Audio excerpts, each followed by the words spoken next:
नमस्कार दोस्तों, स्वागत है आप सभी का एक बार फिर से आपके अपने YouTube चैनल काशी गौरव इंस्टीट्यूट में।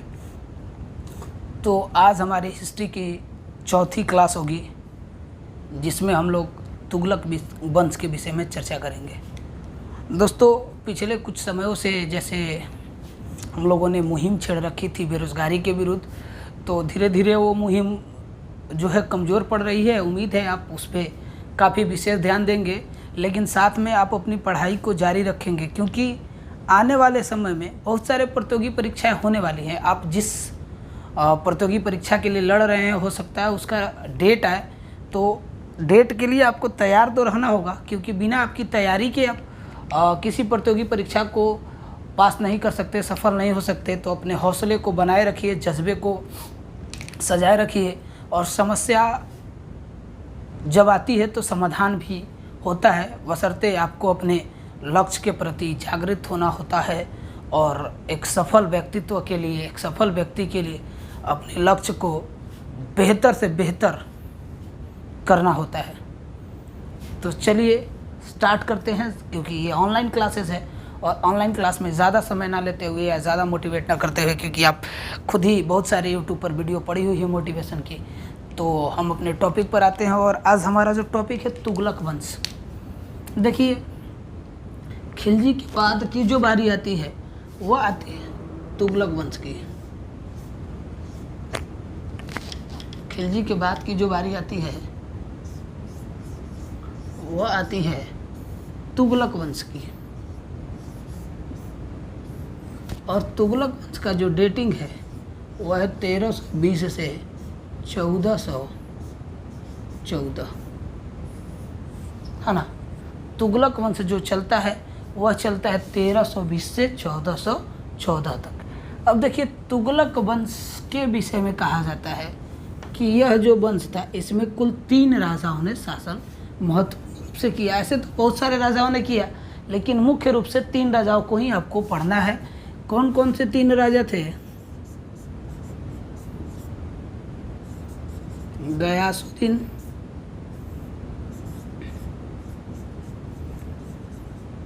गयासुद्दीन तुगलक, दूसरा था मोहम्मद बिन तुगलक,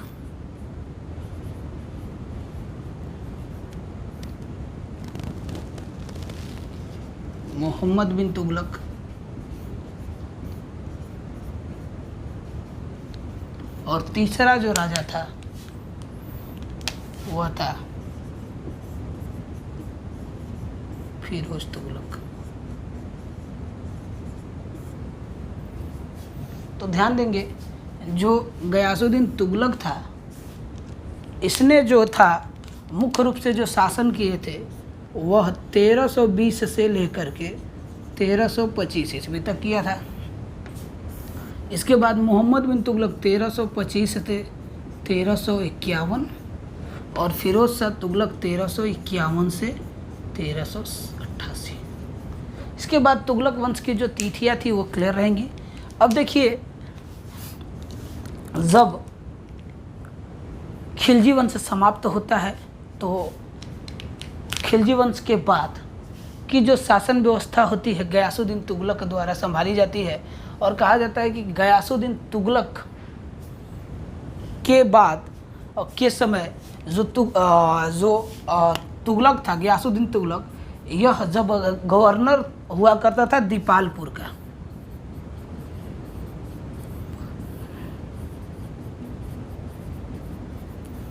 कहाँ का गवर्नर था?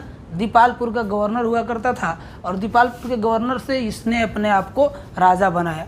जब यह राजा बना तो इसने एक शहर बसाई थी तुगलकाबाद, और तुगलकाबाद को इसने क्या बनाई थी अपनी? तुगलकाबाद बसाया, दिल्ली के पास ही है, और उसे ही इसने अपनी राजधानी बनाई थी। ये जो गयासुद्दीन तुगलक था, इसका नाम उपनाम था गाजी मलिक। इसे क्या क्या कहा जाता था? गाजी मलिक।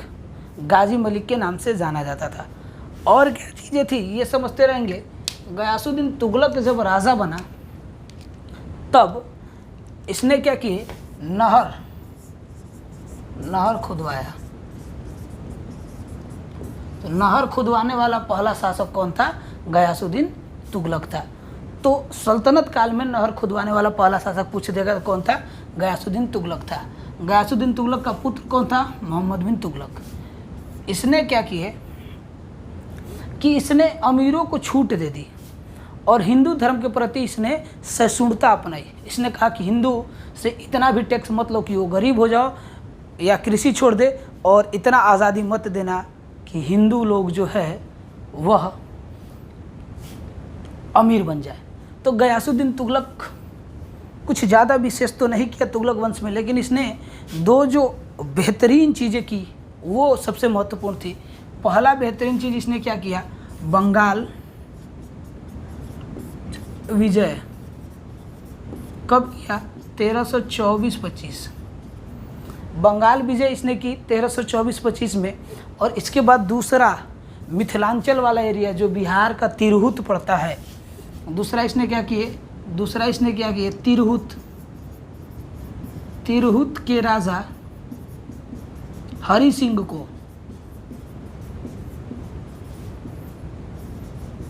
को पराजित किया।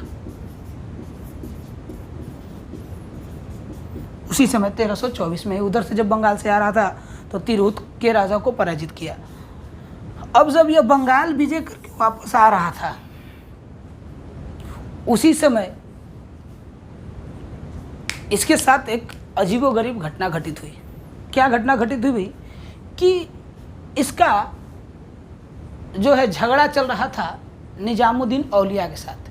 इसका झगड़ा निजामुद्दीन औलिया के साथ चल रहा था और इसने निजामुद्दीन औलिया को अपने यहाँ बुलाया था गीत गाने के लिए, संगीत। एक निजामुद्दीन औलिया जो थे एक सूफी संत थे और वो सूफियाना गीत गाया करते थे। तो निजामुद्दीन औलिया को इसने बुलाया था, किसने? गयासुद्दीन तुगलक ने अपने किले पर। तो निजामुद्दीन औलिया ने कहा कि मैं किसी राजा के डर से नहीं आता, मेरी सजदा, मेरी सर जो झुकती है वो परवरदिगार के आगे झुकती है। तो इसने कहा कि भैया जिस दिन मैं बंगाल से वापस आ रहा हूँ तो तुम दिल्ली में नज़र मत आना। तो निजामुद्दीन औलिया ने कहा हुनूज दिल्ली दूरस्त, माने हुजूर अभी दिल्ली बहुत दूर है। और कहा जाता है कि जब यह बंगाल विजय करके आ रहा था तो उसी समय मोहम्मद बिन तुगलक के द्वारा बनाई गई लकड़ी की महल। किसके द्वारा बनाई गई लकड़ी की महल? मोहम्मद बिन तुगलक ने क्या बनवाया था? एक लकड़ी का महल बनवाया था।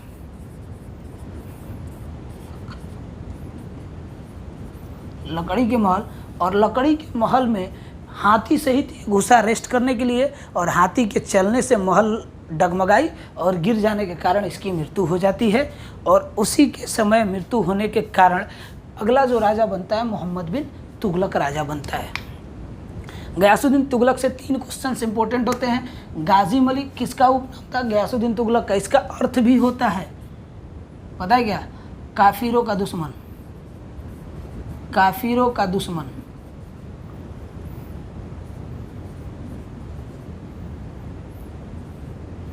काफिरों का दुश्मन गाजी का अर्थ होता है। तो अब दूसरा, यह राजा बनने के समय कहाँ का गवर्नर था ये पूछा जाता है। तिरहुत विजय किसने की? बंगाल को दिल्ली में किसने मिलाया? और तुगलकाबाद किसने? अगला क्वेश्चन इंपॉर्टेंट है कि नहरों को खुदवाने वाला प्रथम व्यक्ति कौन था? तो गयासुद्दीन तुगलक। ऐसे सबसे ज़्यादा मोहम्मद बिन तुगलक और फिरोज तुगलक ने सबसे ज़्यादा खुदवाए थे। तो यहाँ तक अगर क्लियर हो तो आगे हम बढ़ते हैं। गयासुद्दीन तुगलक को समाप्त करके एमबीटी की ओर चलते हैं। अब देखिए जो मोहम्मद बिन तुगलक जो सल्तनत काल में सबसे विद्वान राजा था। अब मैं इन सबको हटा देता हूँ और इसमें एक इम्पोर्टेंट हेडिंग दे देता हूँ एमबीटी। देखिए मैं क्वेश्चंस को डायरेक्टली आपको ग्राफ माध्यम से पढ़ा देता हूँ। एमबीटी याद रहेगा ट्रिकी। एमबीटी का अर्थ क्या होगा? तो कहेंगे मोहम्मद बिन तुगलक। मोहम्मद बिन तुगलक कब से कब तक? 1325 से 1351। ठीक है, समझ में आ रहा है यहाँ तक? अब देखिए मोहम्मद बिन तुगलक जो था, सबसे पहले यह राजा जब बना तो यह सबसे विद्वान था।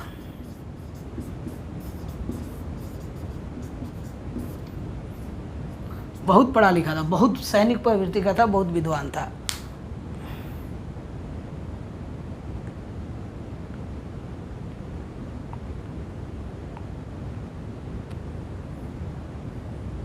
तो बहुत विद्वान भी था। तो हमने पढ़ा था कि भाई कराची अभियान जो है वह असफल रहा। क्यों असफल रहा कराची अभियान? क्योंकि मोहम्मद बिन तुगलक जो था उसने कुछ ऐसे क्षेत्र में अभियान किए जहाँ से सैनिकों का वापस आना संभव नहीं था। अब इसने जो सांकेतिक मुद्रा चलाया था, इस पर इसने एक नाम लिखा था। सांकेतिक मुद्रा पर एक नाम लिखा था। क्या नाम लिखा था? जिल-ए इलाही। जिल-ए इलाही। जिले इलाही सांकेतिक मुद्रा पर लिखा करता था। और जिले इलाही का अर्थ क्या होता है अगर ये पूछ लेता है, अगर आप अपर लेवल का एग्जाम बीपीएससी दे रहे हो तो डायरेक्ट पूछेगा कि जिले इलाही का अर्थ क्या होता है। तो जिले इलाही का अर्थ होता है ईश्वर की छाया। क्या होता है? ईश्वर की छाया। अब देखिए इसके समय में एक पुस्तक तो रहला लिखी गई, और इसके समय में एक और व्यक्ति था, जियाउद्दीन वर्नी।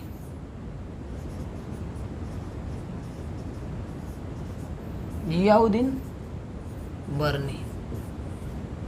इसके समय में एक और व्यक्ति कौन था? जियाउद्दीन वर्नी। जियाउद्दीन वर्नी का इतिहास कौन था?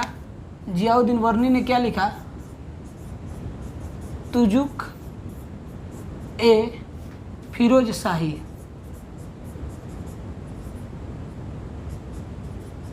तुजुक ए फिरोज शाही किसने लिखी? जियाउद्दीन वर्नी ने लिखी। अब देखिए क्या हुआ, इसने क्या क्या किया, क्लियर होगा कि इसने खुरासान अभियान, कराची अभियान तक कर लिए, सारा असफल रहा। जब सारे अभियान इसके असफल रहे, बड़ा दुखी रहने लगा, और संभवतः दुखी रहते हुए 1351 में इसकी मृत्यु हो जाती है। अब इसने किया क्या था, क्या इसकी व्यवस्थाएं थी, कब से कब तक था? अगर ये पूछ देता है 1325 से 1351। इसने एक विभाग खोली थी, दीवाने कोही। इसने एक विभाग खोली थी, विभाग का नाम क्या था? दीवाने कोही। तो दीवाने कोही क्या होता था भाई? कृषि विभाग होता था। यहाँ लिख देता हूँ, दीवान ए कोही। दीवाने कोही क्या था? कृषि विभाग था। किसके समय में दीवाने कोही खोला गया भाई? तो यह एक कैसा विभाग था? एक कृषि विभाग था, दीवाने कोही। और किसने खोला था? मोहम्मद बिन तुगलक ने खोला था। तो इसके बाद कहा जाता है कि जब मोहम्मद बिन तुगलक के विषय में एक और विशेषता थी, देखिएगा, ये सभी धर्मों को सहिष्णुता के रूप में देखता था। मतलब इसका किसी एक धर्म के प्रति काफ़ी ज़्यादा झुकाव नहीं था। हिंदू धर्म के दुर्गा पूजा में, होली में रंग खेला करता था। और राजशेखर जो थे जैन अनुयायी थे, और एक सूरी थे, इन दोनों को इसने अपने दरबार में रखा था। तो ये इम्पोर्टेंट भी है। जैन विद्वान, जैन विद्वान कौन? राजशेखर। जैन विद्वान राजशेखर किसके समय में रहा करते थे? तो कह सकते हैं मोहम्मद बिन तुगलक के समय में रहा करते थे। इसके बाद और भी प्रश्न इससे बनेंगे। तो ये पूछ सकता है कि भाई होली में भाग लेने वाला प्रथम सुल्तान कौन था? मोहम्मद बिन तुगलक था। अब इसको विरोधामासों वाला सुल्तान भी कहा जाता था। थोड़ा सा इसको रक्त पिपासु भी कहते थे लोग। इसको कई नामों से जाना जाता था। बर्नी कहा करता था कि जब ये मरा तो बर्नी ने कहा कि संभवतः सुल्तान को जनता से, प्रजा से, और प्रजा को सुल्तान से क्या मिल गई? आज़ादी मिल गई। यहाँ तक क्लियर होगा? तो एक बार आप स्क्रीनशॉट ले लीजिए, फिर आगे चलता हूँ।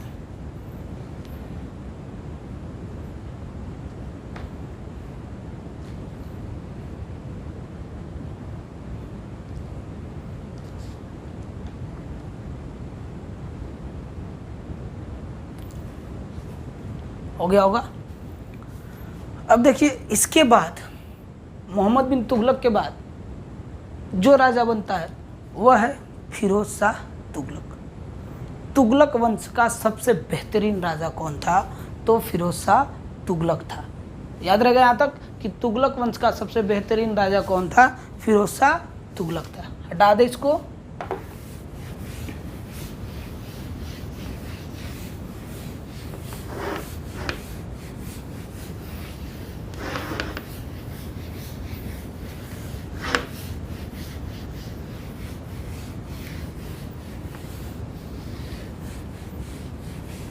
अब अगली बारी किसकी है? FST की है, फिरोज शाह तुगलक।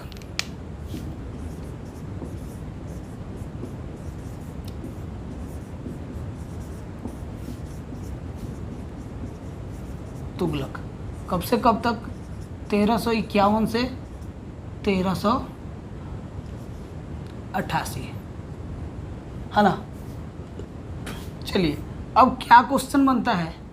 फिरोज शाह तुगलक मोहम्मद बिन तुगलक का चचेरा भाई था, और फिरोज शाह तुगलक जब राजा बना उसी समय खूब वर्षा हुई। तो जब यह राजा बना उसी समय खूब वर्षा हुई। बेहतरीन वर्षा के कारण फिरोज शाह तुगलक, अब देखिए जब फिरोज शाह कहाँ राजा बना? ठट्टा एक जगह था, ठट्टा में राज्याभिषेक कराया।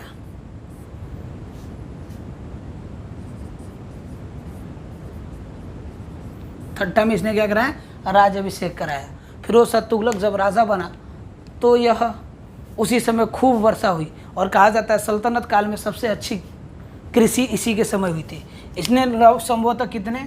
संभवतः 250 नहर खुदवाए, 250 नहर खुदवाया। और इसने क्या किया? जब यह राजा बना इसने क्या कर दिया? कृषि कर कम कर दिए। मतलब जो 1/3 था घटाकर 1/5 कर दिया कर। यह प्रथम था जिसने ब्राह्मण पर क्या लगाया? जजिया कर। अब ध्यान रखेंगे, जजिया, ब्राह्मणों पर जजिया कर लगाने वाला प्रथम सुल्तान कौन है? तो फिरोज शाह तुगलक। अब इसकी चीज़ें क्या थी? ये बेहतरीन क्यों रहा? पहले तो नहर खुदवाए, नहर में पानी भर गया, कृषि कर घटा दिए, इस वजह से काफ़ी कर मिली और यह स्वतंत्र रूप से अपने आप को स्थापित करने लगा। अब देखिए जब फिरोज शाह तुगलक राजा बना उस समय कई प्रकार के लगभग 40 कर थे। कितने कर थे? 40 कर को हटाकर 4 कर लगाया। 4 कर लगाया। जजिया, जकात, खुम्ज, खराज। याद रखेंगे, जजिया, जकात, खुम्ज, खराज। 4 कर लगाया और एक स्पेशल कर जो कृषि से अब देखिए जजिया, जकात, खुम्ज, खराज लगाया और एक स्पेशल कर लगाया था, कृषि कर था, हक ए सर्व। कौन सा कर था? एक स्पेशल कर था इसके समय, हक ए सर्व।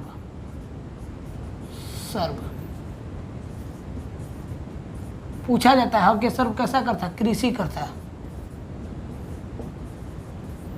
जजिया कैसा था? गैर धार्मिक या ब्राह्मण पर।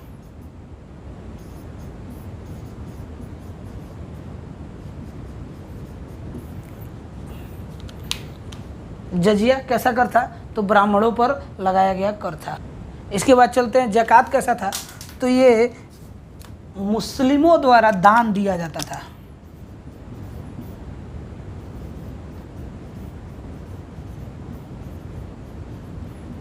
खुम्ज युद्ध या लूट का माल।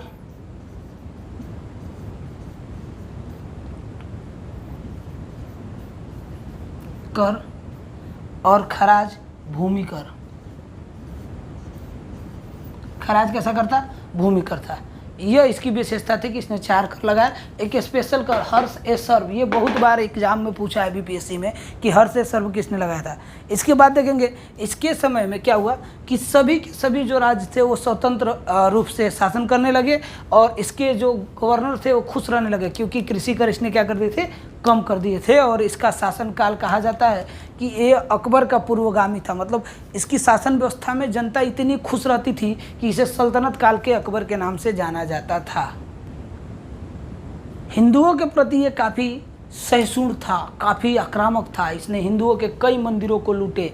कहा जाता है कि इसने हिंदू के कई मंदिरों को लूट करके एक तो जो ज्वालामुखी मंदिर है हिमाचल प्रदेश के आसपास का, जो ज्वालामुखी मंदिर था उसको तोड़वा करके इसने बांटवा दिए। किसके पास? ईसाइयों जो कसाई होते थे उनको दे दिया। उस पर वो लोग अपना मांस काटते थे। फिर जगन्नाथ मंदिर पर भी इसने जामनगर पर आक्रमण किया था। तो कई हिंदू मंदिरों को ये तोड़वाने वाला भी था।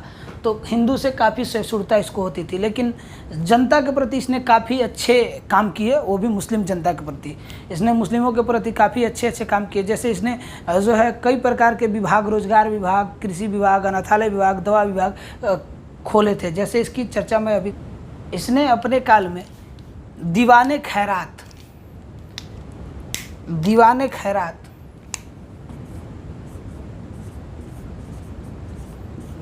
ए खैरात नामक एक अस्पताल खोला था, जिसमें मुस्लिम महिलाओं को फ्री में दवा कराई जाती थी या मुस्लिम महिलाओं को फ्री में दवा दी जाती थी। समझ आ रहा है यहाँ तक? ध्यान से देख लीजिए, स्क्रीनशॉट ले लीजिएगा एक बार, फिर आगे चलते हैं हम लोग।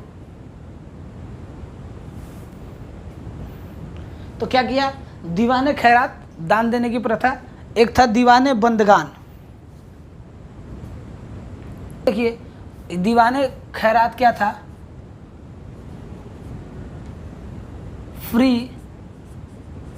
फ्री खाना और रहना वाला था दीवाने खैरात। एक इसने खुलवाए थे दीवाने बंदगान।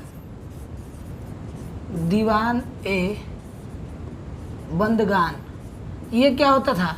दीवाने बंदगान क्या होता था ये पूछते। ये दासों के लिए था। ये भी इम्पोर्टेंट है। दासों के लिए एक स्पेशल विभाग किसने खुलवाई थी? तो किसने खुलवाई थी? फिरोज शाह तुगलक ने। दारुल दफ़ा, फ्री अस्पताल, मुफ्त अस्पताल, किसने खुलवाए थे? इसने। नाम क्या था? दारुल ए दफ़ा। दारुल दफ़ा क्या होता था अगर ये पूछे तो अस्पताल था।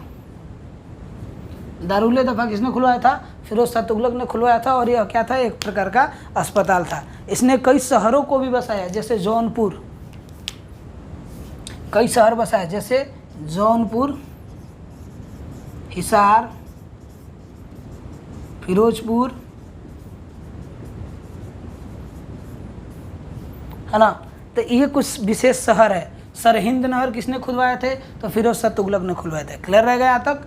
ये सारे थे फिरोज शाह तुगलक के विषय में स्पेशल जो क्वेश्चन एग्जाम में डायरेक्ट आपसे पूछे जाएंगे।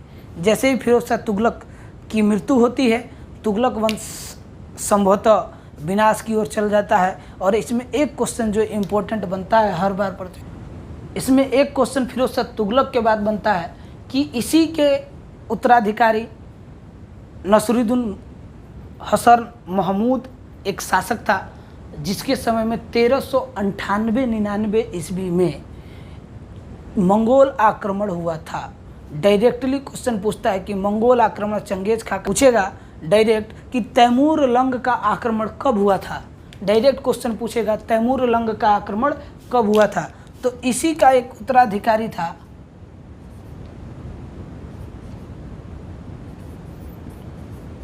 महमूद। कब से कब? 1398-99। इस समय एक आक्रमण हुआ था, किसका? तैमूर का। तैमूर लंग का आक्रमण किसके काल में हुआ था? बस तुगलक वंश से इतना अगर आप पढ़ लेते हैं तो इससे ज़्यादा क्वेश्चंस आपके प्रतियोगी परीक्षा में नहीं आते हैं। एक और पूछ लेता है कि रोजगार विभाग की स्थापना किसने की थी? तो रोजगार विभाग की भी स्थापना फिरोज शाह तुगलक ने की थी। ये सभी विभाग सिर्फ और सिर्फ मुस्लिम लोगों के लिए ही थे, हिंदू लोगों के लिए नहीं होते थे। यहाँ तक याद रहेगा। आज के लिए इतना ही। कल फिर हम लोग तुगलक के बाद सैयद वंश और सैयद वंश के बाद लोधी वंश को लेकर के आएंगे। कल सैयद और लोधी को ख़त्म करके मुग़ल की ओर प्रवेश करेंगे। सीरीज ये चलता रहेगा और कल ज्योग्राफी की अगली एक वीडियो आएगी। तो अगर आपको यह अच्छा लगता है तो आप अपने दोस्तों के भी शेयर करें, और अगर आप लाइव क्लास करना चाहते हैं तो आप प्ले स्टोर में जा कर के KGI ऐप डाउनलोड करें, और KGI ऐप पर भी आपको लाइव क्लासेस मिलती रहेंगी। उसमें विज्ञान की क्लासेस शुक्रवार से प्रारंभ होने वाली है, स्पेशल बायोलॉजी और फिजिक्स को लेकर के रेलवे NTPSC को टारगेट करते हुए। यह वीडियो सभी प्रतियोगी परीक्षा के लिए है, क्योंकि इसमें काफ़ी डीपली हम लोग लेकर के चल रहे हैं और सिर्फ हीटेड टॉपिक को ही लेकर चल रहे हैं ताकि समय बर्बाद ना किया जाए। आज के लिए इतना ही। जय हिंद दोस्तों, जय हिंद मित्रों, और लगे रहिए, पढ़ते रहिए ताकि आपका भविष्य बेहतर हो। यही हमारी अंतिम कामना है कि हम लोग आने वाले समय में बेहतर करें, और अगर हम लोग 10 युवा को भी रोज़गार दिलाने में सक्षम होते हैं तो ये हमारे लिए काफ़ी बेहतर मुकाम होगा। जय हिंद, जय भारत।